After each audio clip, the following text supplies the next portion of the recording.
ఫిబ్రవరి 15, 2025 ఢిల్లీలో ప్రయాగ్రాజ్ వెళ్లడానికి వచ్చినటువంటి 18 మంది తొక్కిసలాటలో చనిపోయినటువంటి విషయం మనకందరికీ తెలిసిందే. చాలా మంది సుమారు 30కి పైగా తీవ్ర గాయాల పాలు కూడా అయ్యారు. అందులో అతి పెద్ద వయసు కూడా వచ్చేసి 79 సంవత్సరాలు, యంగెస్ట్ వచ్చేసి కేవలం 7 సంవత్సరాలు, 11 మంది స్త్రీలు, 4 పిల్లలు.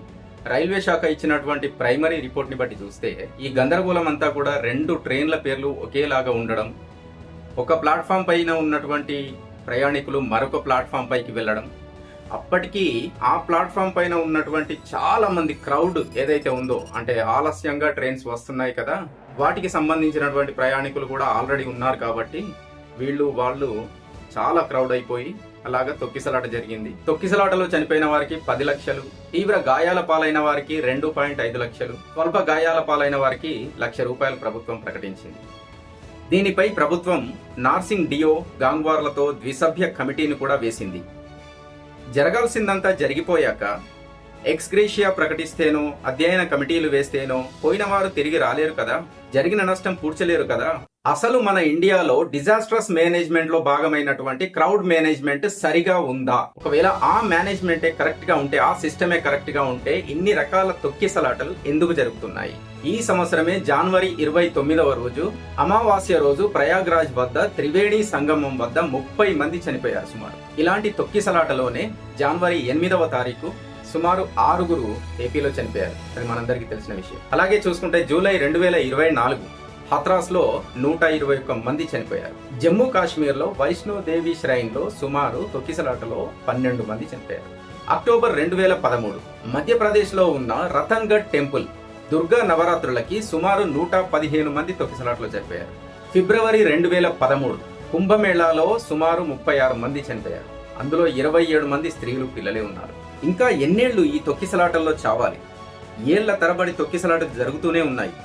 జనాలు ఇంత టెక్నాలజీ డెవలప్ అయినా కూడా ఇంకా తొక్కిసలాటల్లో చస్తూ ఉన్నారు. అంతరిక్షంలో అద్భుతాలు చేస్తున్నాం. మనమంతా ఆర్టిఫిషియల్ ఇంటెలిజెన్స్ యుగంలో ఉన్నాం. అలాంటి మనకి క్రౌడ్ ని మేనేజ్ చేయడం తలుచుకుంటే సాధ్యమే కదా? అవుతుంది, కానీ తలుచుకోరు. ఏళ్లకేళ్లు చస్తూనే ఉండాలి. ఎందుకంటే ఇండియా అభివృద్ధి చెందుతూ ఉన్న దేశం కదా. తాతల కాలంలో తొక్కిసలాటలు జరిగాయి, తండ్రుల కాలంలో తొక్కిసలాటలు జరిగాయి, ఈ రోజు మన కాలంలో తొక్కిసలాటలు జరుగుతున్నాయి. అలాగే రేపు మన పిల్లల కాలంలో కూడా తొక్కిసలాటలు జరుగుతూనే ఉంటాయి. ఎందుకు అనంటే ఇండియా అభివృద్ధి చెందుతూ ఉన్న దేశం కదా. I love my country, but మన దేశంలో ఉన్నటువంటి సమస్యలు మనం ఫస్ట్ మాట్లాడుకోవాలి, లేదంటే ప్రపంచ దేశాలకు చులకనైపోతాం. అందుకే ఇదంతా చెప్పడం జరుగుతుంది. అరే, ఇదేమన్నా రాకెట్ సైన్సా సార్? ఒక సామాన్యుడు ఒక పెళ్లి చేయాలంటేనే వచ్చేవాళ్ళు, వెళ్లేవాళ్ళు, ఉండేవాళ్ళు, భోజనాలు వగైరా లెక్కలు వేసి పకడ్బందీగా చేస్తారు కదా. ఇంతమంది ఉన్నా కూడా ఈ తొక్కిసలాటలు ఎందుకు జరుగుతున్నాయి? ఆ రోజు 2600 ఎక్స్ట్రా జనరల్ టికెట్స్ ఇచ్చారు. అలా ఇచ్చినప్పుడు మరి జనాలు ఎక్స్ట్రా వస్తారు అని చెప్పేసి ప్రత్యేక ఏర్పాట్లు చేయాలా వద్దా? ఇదంతా కించిత్ అశ్రద్ధలా కనిపించడం లేదా? గంటకు 1500 టికెట్లు ఇష్యూ చేస్తున్నారంట. అసలు ఇన్సిడెంట్ జరిగిన రోజు వీడియోస్ లో, ఫొటోస్ లో ప్లాట్ఫామ్స్ పైన ఉన్నటువంటి జనాలను, ఆ రద్దీని చూస్తేనే భయం వేస్తుంది. ఇంత క్రౌడ్ అంటే మనిషికి మనిషికి మధ్యలో దూరం కూడా లేదు. ఇంతమందిని ఎలా అలో చేస్తున్నారు?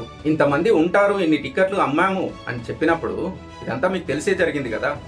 మరి భద్రతా ఏర్పాట్లు చేయాల్సిన బాధ్యత కూడా మీకే ఉంది కదా. ఓహో, చేయరా? ఎందుకు? ట్రైన్లలో తిరిగేది మధ్యతరగతి జనాలే కాబట్టి.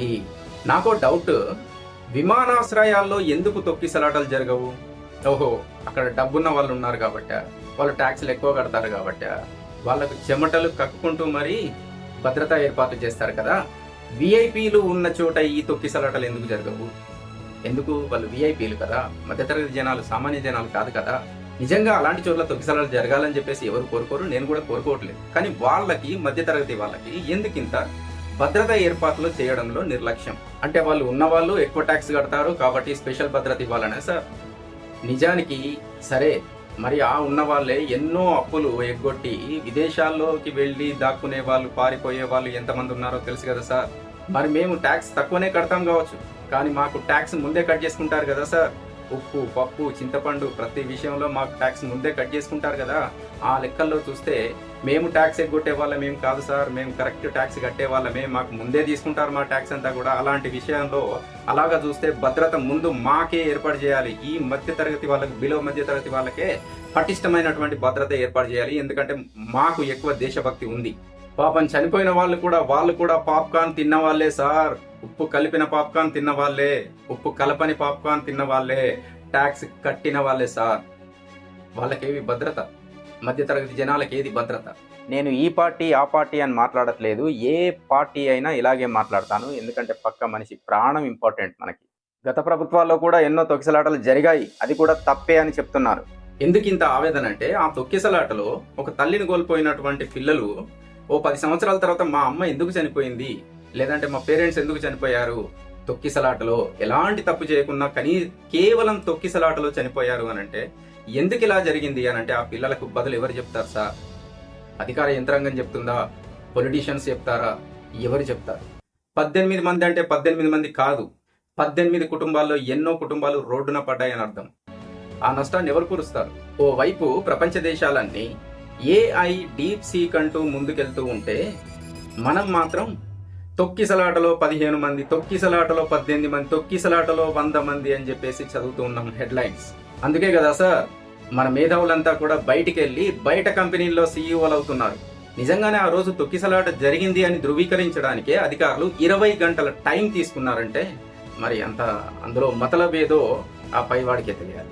బయట దేశాల్లో ఉన్నటువంటి క్రౌడ్ మేనేజ్మెంట్ సిస్టమ్ కి మన దేశంలో కనీసం 10 రెట్లు ఎక్కువగా ఉండాలి. ఎందుకంటే 146 కోట్లకు పైగా ఉన్నటువంటి జనాభా ఉన్నటువంటి దేశం మనది. వాళ్ళకి ఎంత టెక్నాలజీ ఉందో అంతకు 10-20 రెట్ల టెక్నాలజీ మన దేశంలో ఉండాలి. క్రౌడ్ మేనేజ్ చేయడానికి, డిజాస్టర్ మేనేజ్మెంట్ కి ఉందా? ఆ సిస్టమ్ ఉందా? ఆ టెక్నాలజీ ఉందా? అంటే మధ్యతరగతి వాడు అమాయకంగా బతకాలి, ఏ మోసాలు చేయకుండా బతకాలి, ట్యాక్స్లన్నీ పర్ఫెక్ట్ కట్టుకుంటూ బతకాలి, చివరికి తొక్కిసలాటల్లో చావాలా సార్?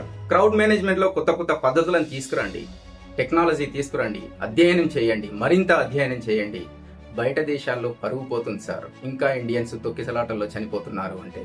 తప్పుగా మాట్లాడితే క్షమించండి, ఎందుకంటే ఇది ఒక మధ్యతరగతి వాడి ఆవేదన. మధ్యతరగతి వాళ్ళకి ఖచ్చితంగా అర్థమవుతుంది. నిజంగా అలాంటి కష్టాలు ఫేస్ చేసిన వాళ్ళకి, ఆలోచించే వాళ్ళకైతే ఖచ్చితంగా అర్థమవుతుంది. ఈ వీడియోల కోసం సబ్స్క్రైబ్ చేసి ఛానల్ని ఎంకరేజ్ చేయండి. Thank you very much.